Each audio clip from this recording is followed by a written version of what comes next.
Hi guys, hopefully this is working. A minute ago it said not enough connection. Hopefully you've had a wonderful Monday. It was a beautiful sunny day. Took the dogs for a lovely walk. It was cold. It's definitely becoming winter, but it was a good walk. Today I wanted to talk about how much is too much.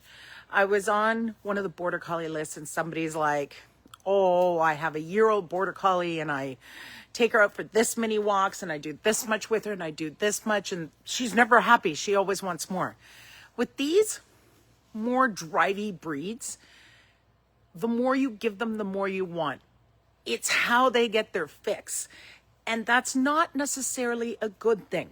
As much as you want to make sure your dog has enough mental and physical exercise, enough mental and physical stimulation to stay satisfied, the other side of that coin becomes teaching them how to settle.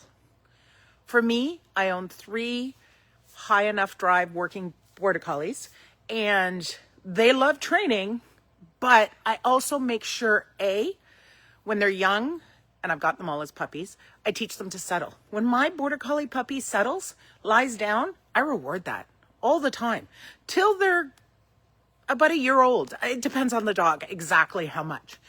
I want to teach them in the house, your job is to hang out, not to be like vibrating, not to run around all the time, not to be throwing toys at me, not to play. That's why we have yards. In the house, settle, because it makes me crazy when they're all moving all the time and it's distracting and it's destructive. I also want to provide enough so they can settle. If you don't provide enough exercise, and I see this all the time with my clients, oh, our dog won't settle in the evenings. Well, how much exercise did they get? Oh, well, we walk them on leash a few times a week. And I'm like, yeah, that's not enough. So there's definitely a balance, and the balance is different for every dog and then changes as they age potentially. But we had a busy weekend and Fizz's worked probably 5 days in a row where we did training and then we got a pile of exercise. So today we went for our walk, but that was it. I didn't do any training. The girls played out in the backyard for a good chunk of the day, and that's fine. But that's all I did.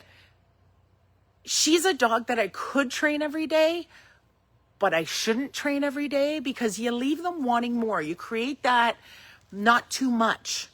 I have another client, and he's very wired, and now he's having problems with his dog because his dog, when he's around, the dog's fine with the rest of the family, but when he's around, the dog's like vibrating unless she's in her crate because he's always like, let's do this, let's do this, let's do this.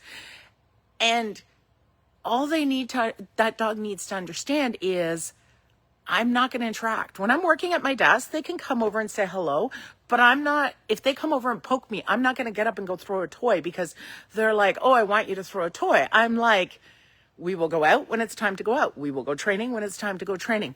So you always have to kind of be paying attention to that you're not constantly reinforcing that high energy, almost anxiety. You see it a lot with my border collie clients. They're like, we throw the ball 3 times a day and she's never done. No, she'll never be done. She will never be done. You can throw a ball. I had a Chesapeake. We were out ice fishing. We threw the ball for 6 hours. She never stopped. She would rest, where the border collie probably wouldn't. She would chase the ball for a while and then she'd lie there for a bit and then she'd get up and want to chase the ball again. And because we were on an icy lake, right? The ball would bounce for miles and she'd chase it down. It was the perfect setup because there was no one around. It wasn't super slippery. It wasn't slippery at all. And she would run for miles, get the ball and come back. And she'd do that a few times and then she'd rest. And then she'd do that a few times where my border collies would do that till they dropped dead. So you have to know your dog. And we didn't do this regularly. We did it a couple of times when we went ice fishing with the Chessie. But you have to know your dog and know when it's time to go. Today we're resting. With Fizz, today we were resting. If I said, let's go to work, when I go to the door to leave, they're like, are we going? And I'm like, no, not today. So yeah, figure out what is the best formula for your dog. And at the same time, teach calm behaviors in the house. Stuff like when I watch TV, I want the dogs hanging out on their beds, chewing their toys. I don't want them throwing toys at me. And in fact, I never throw toys in the house or even tug when they ask for it. I will, when I'm training them, usually it's either the basement or my bedroom where I do a lot of my training. I go in there, I put them on the bed or a bed or their crate, and then I call them out and we start to work. They understand that, but they're not like, can we go now? Can we go now? Can we go now? So just think about that and figure out how that works for your life. If you have any questions, leave them below. If you have questions on subjects you'd like me to cover in the future, make sure to put them in the comments below. And other than that, have a wonderful evening and we'll see you again soon. Bye.